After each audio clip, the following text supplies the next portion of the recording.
Folks, I saw this. I've got to put this on, commentate on it. So important. What's just happened? This video, Lucy Connolly is out, so I think we should listen to what she has to say. She's an amazing woman. So Know something that I'm racist. Lucy Connolly, Hi. so good to see you. And you. And it's so good that you have your voice back. Absolutely. Because for 380 days, you have had to see the mainstream media try and tell your story, try and paint you as something that I know you feel that you're not. Couldn't be further from the truth. If yes, I should never have said what I said. It was wrong. But I'm no far right activist. I'm no far right thug. In fact, this far right thing is just not even a thing, is it really? Let's face it.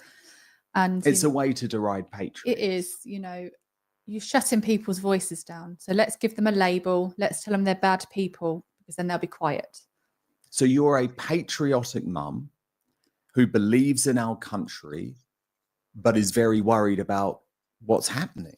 Absolutely. That's all it, but for me, it's all it boils down to is our children and whether they're safe and how we can keep them safe. And we should, always be looking at better ways to keep them safe and doing the utmost. And I don't believe that currently that's being done.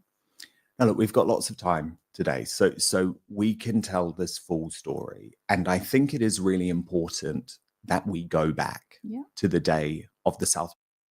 So, straight off the bat, and anybody like her is told that they are far-right activists. She's just a mum that's concerned about her kids, for goodness sake. So stop gaslighting British people. People in our country are sick and tired of being second-class citizens in their own country. It's that simple. So stop gaslighting people saying they're far right when they're not. They're just concerned about their own families, their kids, their daughters, their grandchildren. What future is there for them? And people are concerned about it, and the politicians are not listening. So this woman is an amazing woman.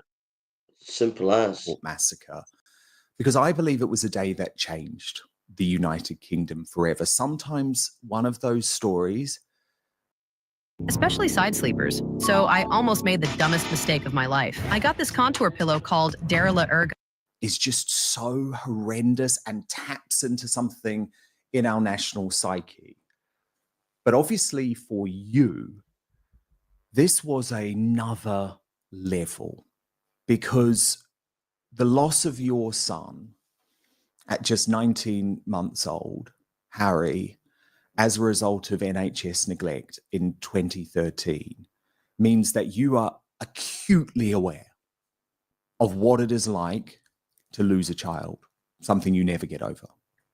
No, it's a life sentence of grief. And that was my first thought for those families. They dropped their children off at what should have been one of the best days of their life. Girls of that age love dance, love Taylor Swift. It should have been an amazing day. And then they should be picking their children up, asking them all about their day. How did your day go? And listening to their stories. And they never got to pick their children up. I can't even begin to tell you how. There's no words. But know how it feels. I know how it feels. And I can't tell you in any words how their life will have changed and how this will become a life sentence of grief. And of course, we all want to keep, memories of our children alive. And they're doing an amazing job, with the dance school and the one of them running lots of marathons. And I completely understand where they're coming from. They want their girls never to be forgotten and remembered for how amazing they were and happy, and which is amazing. But that's all they have now, isn't it? Memories. BB and Elsie and Alice are people, I think, that we all felt the loss of as well. So just take me through that day. So you're a childminder. Yeah. You have what's described as the United Nations of a whole load of kids you're looking after, of all races, right? All ethnicities from all parts of the world. And I think that day you had a number of children that you were looking after. Yeah, I would have had at least, I don't know, 5, 6, 7, 8. It was summer holidays, wasn't it? So I'd have had a lot of children, from my babies up to the children that were off school that day. So, guys, I'm tired. I need to call it a day. But go and watch the full video. This lady is an absolute amazing woman. She should never have gone to prison, not for an hour. What was done to her was a travesty. I'm so glad that she's got her freedom to be able to speak. I think that's down to Donald Trump and JD Vance getting her out, really. She was made as a political prisoner. What was done to her was wicked, and I'm so glad she's out. And no surrender, no surrender, no surrender. We go, Lucy, you tell them. And so glad that she's out. And everybody out there, you got to stand up for the faith. Once delivered to the saints, but you got to just stand up for the country and get flying them flags and get out and make a stand because your country is being taken off you. And if you don't make a stand, you won't have a country. And this woman is an absolute gem, and I'm really pleased for her. Anyhow, take care, God bless, and may God be with you all. And take care.